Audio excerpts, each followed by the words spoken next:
છેલ્લા 6 મહિના દરમિયાન ચોટીલા સબ ડિવિઝનલ મેજિસ્ટ્રેટની કોર્ટમાં પોલીસ દ્વારા મૂકવામાં આવેલ કેસોની ઇન્ક્વાયરી હાથ ધરવામાં આવેલ, જેમાં જુદી જુદી તારીખો નક્કી કરી સુનાવણી હાથ ધરાઈ હતી।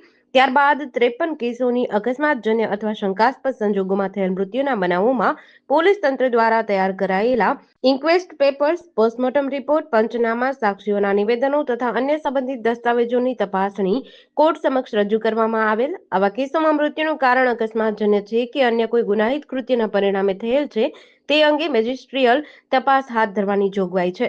આ અનુસંધાને ચોટીલા સબ ડિવિઝન હેઠળના ચોટીલા, મૂડી તથા થાનગઢ તાલુકાના કુલ 53 અકસ્માત મોતના કેસોમાં મૃતકના વારસદારો તથા સંબંધિત વ્યક્તિઓને નોટિસ આપી તેમની હાજરીમાં રજૂઆતો અને નિવેદનો નોંધાયા હતા।